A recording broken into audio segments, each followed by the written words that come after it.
And then let's get into bugs and critters. I feel like I'm sounding like that car guy. Quirks and features guy. Anyway, bugs and critters. That's what we'll talk about here at Puerto Vallarta. So one thing that comes out, so we had our first rains when we came down here and it rained hard. So the first thing that happens is the termites will say, oh, it's time to turn on. All right, so termites. Rained last night for the first time in a while. So we're getting termites. I already knocked them off, so I probably should have done a video before then, but you can see where they're building little tunnels out. And the challenge is most places, you can't see where it looks pretty good actually, but down here you can see the stuff I knocked off, just little pieces of dirt. What they do is they live in the concrete and they'll come out when it rains. And so when that happens, we have to be on top of it. I need to buy some sort of termite pesticide or whatever you call it. But what I've been doing lately is, if I need to and I need to do spot checks, I just use WD-40. I hear that works pretty well, and so I got a bunch of cans of WD-40. So that has worked. And so yeah, periodically I just go and spray some places.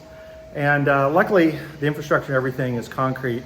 If we had our way, we would just get steel furniture because rust is much better than termite stuff. But this came with the house, and so it's pretty good. So we're just keep an eye on that as well. But anyway, if you're new to Puerto Vallarta and you're thinking, should I get steel furniture or some concrete stuff or wood?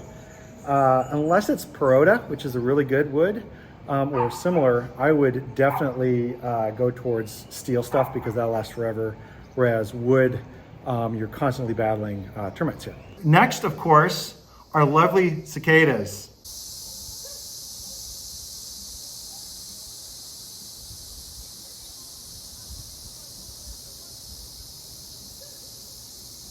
I do not. You don't like them flying around? I do not like big bugs that jump or fly, and they don't fly very well either.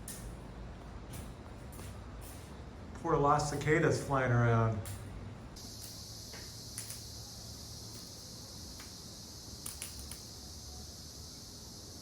There you are. You gonna make some noise for me?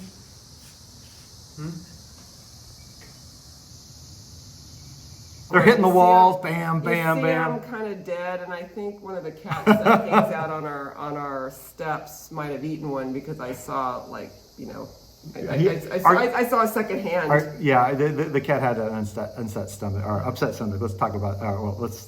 Anyway, you get the idea.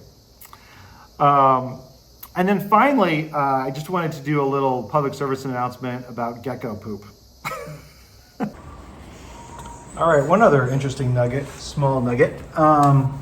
See these poopy things here? They are poopy things. And people said, oh my gosh, are those mice poop or whatever? No, they're not. Because what you can tell from these is, see the little white specks on each of them? That identifies that it is just a little lizard, that's all. So you see those coming. And those geckos basically come from up here. Light is on, they're eating bad bugs, and when they poop, bam. That's what it is. It's not rat poop, it's not mice poop you're seeing, it's gecko poops, and they're our friends. Yeah, and they frankly, well, I poop a lot this time of year because there's a lot to eat, right? Because they're getting the termites and whatever else that's around, and so they're loving it. You'll see them at night everywhere, and of course you can hear them at night too. And they're always our little friends, even though they have a little. They're kind of fun to watch, actually. Yeah. If there are termites swarming around, the geckos are nearby. Yes, totally. There are our gecko poop makers. Hello, guys.